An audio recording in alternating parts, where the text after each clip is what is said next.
Three, two, one. Welcome to the SaaS Pulse Show. My name is Michael Bertoni, and I'm the founder and CEO of SaaS Talent. And really excited today. We have had a string of awesome product people. So our show, it's a lot of startups, a lot of early stage. You don't usually have these folks in the beginning of your company. So a product leader here, Jahanzeb Jabbar. He is the head of product at FastSpring. FastSpring is a leading billing and payments platform, and I'll give you their tagline: more than just a payment gateway, we're full stack. So we'll learn more about that today, but it's great to have you on the show. Hello, Michael. How's it going, man? It's going great, man. It's going great.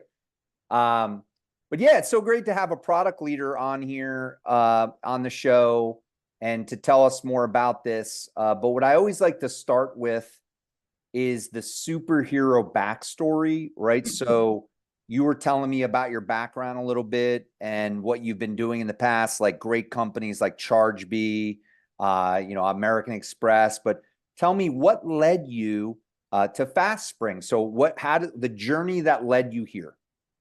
Sure. So I spent the first half of my career in IT, but I thought I could do more. So I did what any red-blooded, confused mid-career professional does. I went to business school to figure it all out. There you go. But I could only afford to go part-time.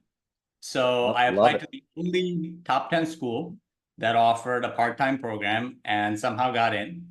Nice. And a couple of internships later, while holding down a full-time job and a full-time course load, I landed at American Express, where I started my product journey. Nice. So I started in a very data-heavy back-end, doing credit card pricing, and slowly moved to the full stack, including customer-facing experiences. And my last couple of roles were leading teams internationally, and then also in the US, building some new products for American Express. So cool. Yeah. Keep going. So since then, I worked at Home Depot. I worked on their checkout for a couple of years, and which was a lot of fun. The scale is amazing. That also brought me down from New York down to Atlanta.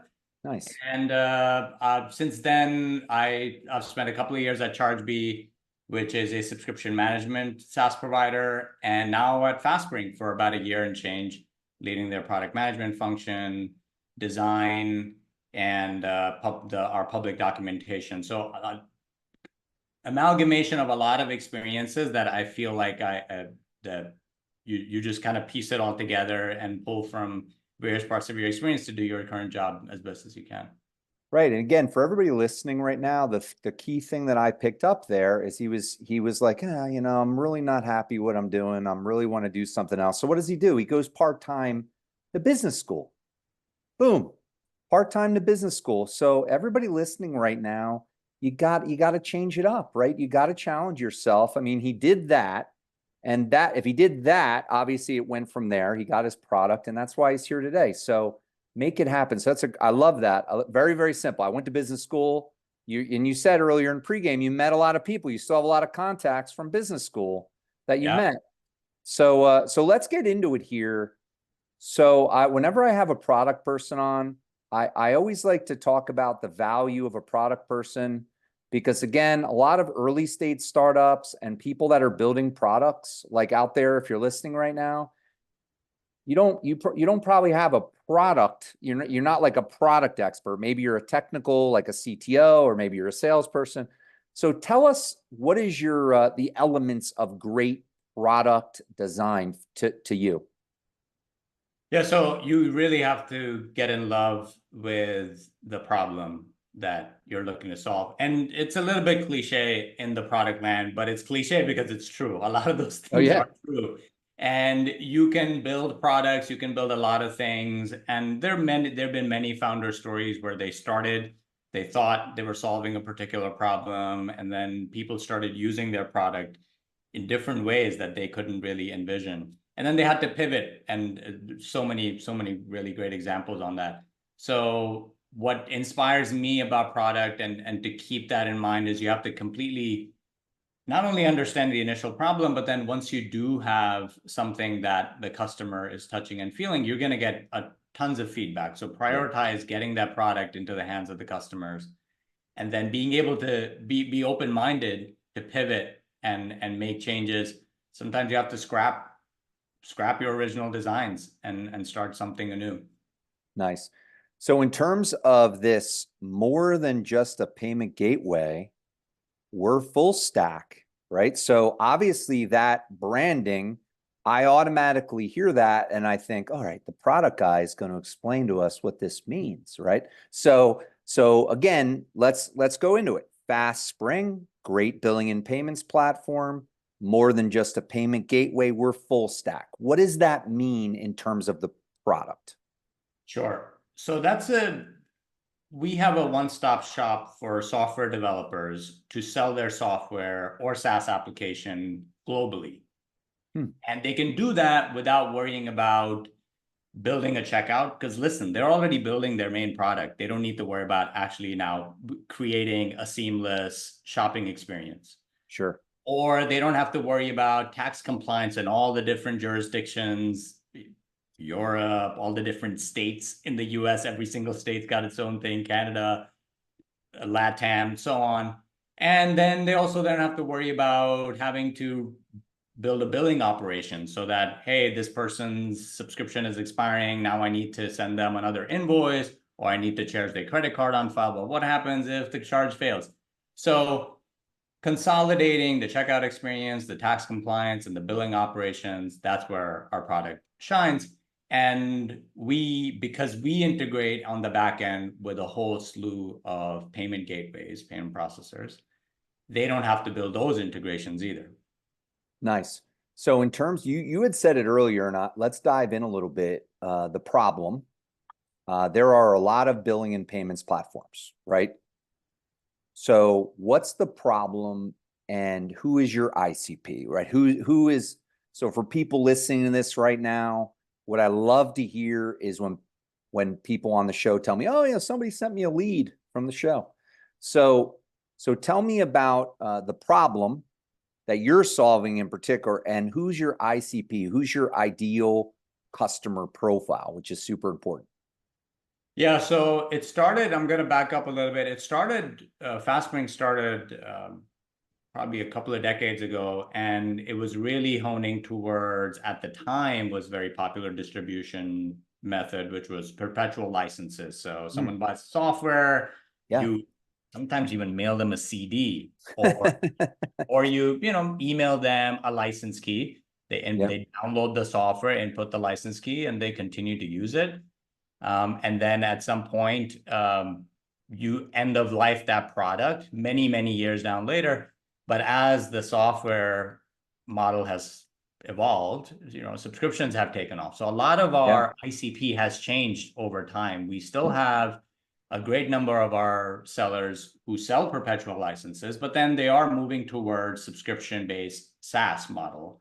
And what our unique selling proposition is that we help you automate, whether you're selling perpetual licenses still, in some cases that still makes sense, or subscriptions, that we help you automate your billing operations just the same. And this is where we shine. The next one is that we will even help you transition to SaaSify your product. And we've done that for many, many customers. Interesting. So, I mean, again, I'm not an expert in the space, but when I think of billing and payments, obviously I think of Stripe, right? So I think of who are the top competitors? Like who are the main players in the market that you run into? I mean, I don't even know if they're a competitor of yours, but so who are the main competitors that you run into time and time again? I mean, I'm in the SaaS market all the time, so people got to make sure people pay. Super important. So how does that work? Yeah, so you mentioned one of them. Stripe is obviously almost the industry default for a lot of developers, just because they've become kind of a brand into itself. Oh yeah. And obviously they started out with being extremely developer friendly, extremely focused in making integration amazingly easy, right? So that's why a lot of people will start out with Stripe. We also see people use ChargeBee, which was a former of mine. We see Digital River, which is also a merchant of record, what we call a full stack provider. We see Paddle out there, although they're going through some changes right now. So yeah, we usually see those names when we look at deals. I'll talk about Stripe because you brought it up. Stripe offers some good out of the box subscription capabilities, and it's enough to get you started at a very low cost of entry. But they are not full stack, as you know. Right. They're a payment service provider. They can help you get to the last mile, which is, hey, these are all the tax obligations you owe, but then you usually will have to hire someone, or you will have to consult with someone to actually do the filings in all the jurisdictions where you owe tax. So that's where we handle all of that. And I wasn't kidding about automating all of your billing operations, and that includes the tax obligations. We also see that a lot of people will move, we have a lot of customers that move over from Stripe. They have outgrown the subscription management capabilities of Stripe. So then they come to us, well, I have this particular issue, and what if I want to prorate at this point? I want to add seats. I want to do tiered pricing and all these different types of things that sometimes they're just not able to expand their business beyond what the basic capabilities that they offer. Nice. And the other thing that I always love to ask a product expert, and I want to ask you this question too, is how is AI disrupting? So general, I love this question. So how is AI disrupting the product market? And then how is AI disrupting your market, like the actual payment market? What does that look like right now? I think I wouldn't answer that question with disruption. I would answer it in terms of augmentation. So obviously it's making all of our mundane tasks a lot easier, I would say, in terms of the product function. We have the ability to consume a lot of unstructured data and give us things that we should be paying attention on. Your brain can only hold so many ideas concurrently, right? And then you after a while, the machine doesn't give up, your brain gives up quicker than that. So I really use it, and I encourage my product managers to consume a lot of customer feedback that way, to structure unstructured data.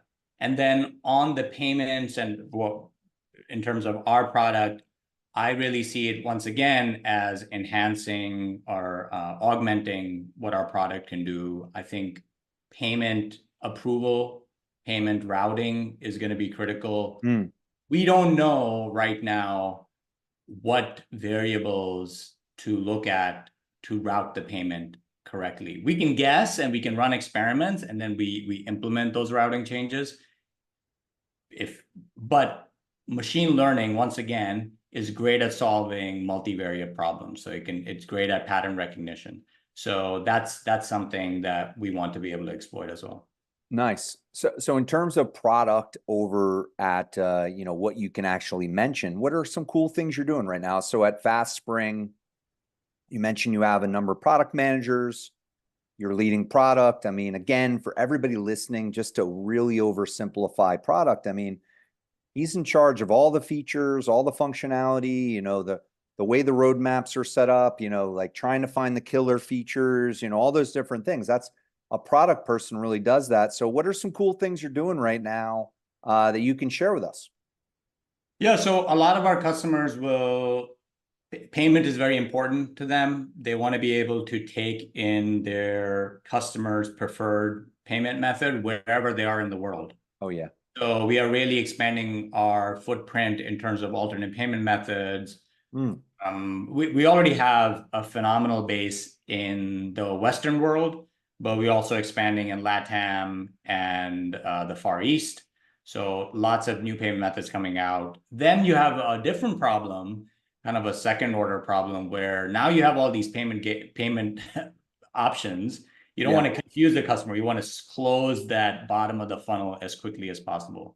So then allow our sellers to curate the payment methods depending on the construct of the cart that they're checking out. There might be various reasons, cost reasons, and then also conversion reasons. We're also looking to serve a lot of our customers who have B2B sales assisted needs. So whether that's integrations with other tools that they're using, as any tool, especially on the back office, you have to be able to play nice with the rest of their processes and the rest of their tools that they have deployed. So those could be CRMs, ERPs, and then also just their manual processes, their sales processes, their upsell processes. So you want your platform to be flexible and have those integrations with all those surrounding tools, their ecosystem. And lastly, I would say the data that and the insights that we can provide, because once again, we are a one-stop shop, we have visibility into data that a lot of point solutions do not have. Right. So you're not, and there's a similar story that we used to tell when I was at Amex, because Amex is a closed loop system. We have the depth of the data is a lot better, and we would be able to monetize that with our merchants there. Similar story here. We can look at cohort analysis. Hey, what are other people doing that are in a similar industry that are also on our platform? We anonymize the data. And then we have a very consultative approach. Like I said at the beginning of the call, we're helping a lot of our merchants SaaSify their product suite from perpetual to subscription based. Yeah, so you brought up an interesting thing. I mean, are you seeing a lot of move, obviously, to Bitcoin and alternative? Like, so when you're saying alternative payment options, are you getting more? I'm assuming you're getting more and more requests for pay with Bitcoin, pay with not quite crypto, Michael. And then also crypto, because we are a merchant of record. This is the one-stop shop part of the story. We bear the responsibility and we bear the risk of those transactions. And as you know, with crypto, it's a great product, but it also drags in a lot of risk with it. So we don't actually hear too much about Bitcoin or our crypto in general, but we do hear about the wallets that are ubiquitous in a lot of the developing world. We're so used to being a card-heavy society here in North America, but the rest of the world has leapfrog card, right? And they've gone to direct bank-to-bank transfer that are pretty much low cost to no cost, instantaneous settlement. So we want to meet those customers where they are. A lot of our North American and European customers want to sell into those markets. You're not going to be taken seriously if you're still offering card in USD or card in euros. Yeah, in terms of just overall, so you lead product, you lead. So how do you look at talent? How do you look at people, right? What's important to you there in terms of talent acquisition, people? Do you have philosophies around that? I'm sure you do. I'd love to hear about them. Yeah, so this has been top of mind recently on the socials, and it seems that the DEI fever seems to be breaking for what it's worth, and many in the tech world have come out. Some big names have come out in favor of MEI, merit, excellence, intelligence, which there's some debate about it, and it's good to have debate on these things. I love that. I'm probably closer to the latter framework. The intelligence part in that MEI, the last one, is tough to measure during the interviews. So I think giving case studies assignments is extremely important. I think it's mandatory for whether you're hiring product talent or any other technical talent. And to understand, does the candidate have the mental horsepower to immerse in the context? Because it's a new context for them. But guess what? Product is all about new context, new problem statements. And how do their responses compare to others? Can he or she think on their feet if you give them feedback during the interview? And how will they adjust the rest of the interview based on the feedback that you've given them? But before I don't want to, I would like to add another ingredient to this MEI. I would throw in here something along the lines of diversity. But not in the sense that it's usually practiced. And it goes something like this. By adding this person on the team, I ask myself this question. Yeah. Will it bring a new skill or a new experience that no one else on the team has? And then it's imperative on me as a leader to use this uniqueness to elevate the overall product that the team puts out. So does someone have in practice, does someone have video skills that are really going to make our marketing releases shine? Does someone have, I have, payments experts on my team. Can I bring someone who has deep subscription expertise? Or they have a lot of alternate payment method expertise, someone who is really good at dragging insights out of a lot of data that is going to help us not only curate our product roadmap based on data principles, but then also identify if those products that we release are successes, help us run experiments. So be able to interpolate all of those, or not interpolate, pollinate all of those special, unique skills that they bring to the table to the other product managers and elevate their game. I got to tell you, you answered that question. So again, I've done 42 podcasts. You answered that question in the most thoughtful way, and I really appreciate it. Like you actually seem like you put some thought into it. So I really appreciate it. So that was a great answer. I mean, that was a great answer. We got to replay that about how you get people. So one of the things that we've been doing recently, which kind of goes, I'm gonna research more into MEI, but challenges. So we have been coaching our clients to create unique challenges for people to interview. Like, so, again, some type of challenge they could go back. It's not, again, not necessarily like, we don't want to call it a test anymore. Like, it's like a challenge, thought-provoking, something that they could bring back and we could talk about. So yeah, that's really cool. I really loved your answer. Thank you.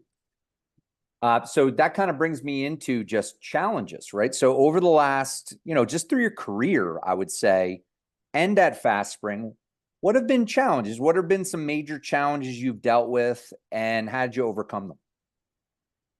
Yeah, so I think scaling up is a fun challenge. It's a good challenge to have. That means you have product market fit in most cases, you have paying customers, and you are ready to really accelerate your growth, either to probably most likely through new acquisition of customers or expanding your relationship with existing customers. But the challenge that I've seen and come across is the hiring trap and adding headcount way too early. And I can't help myself but remind myself of an Andrew Carnegie quote. He used to say, "Gentlemen, watch your costs. You watch your costs, and the profits will take care of themselves." Right. And the pain of being frugal now is much more bearable than the pain of cutting heads when you've overhired and you realize that 6 months down the line, 1 year down the line. And also when you expand, you have a different problem. So like, of course, there's the cost problem, and you want to have a healthy EBITDA.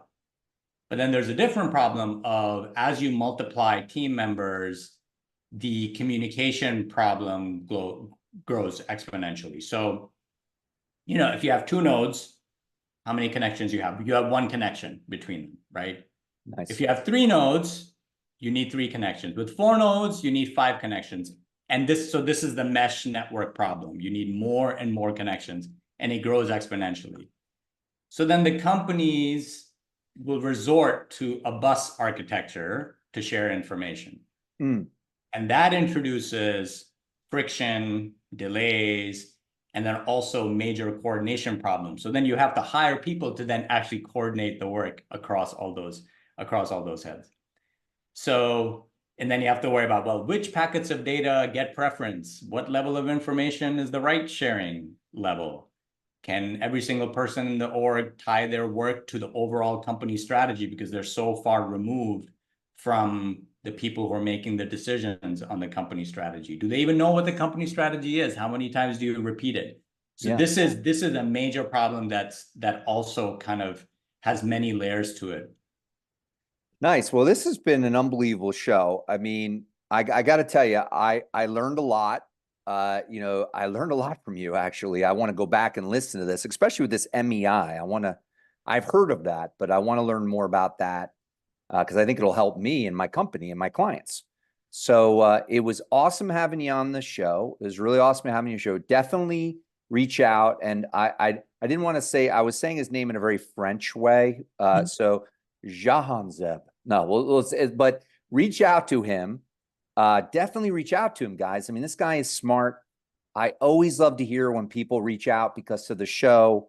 You need to talk to a product champion, a product leader on your team, even if you get it fractionally or whatever. So it was awesome having you on the show. Stick around for a minute or two. We'll debrief, but I'm looking forward to talking to you more. Take care, gentlemen.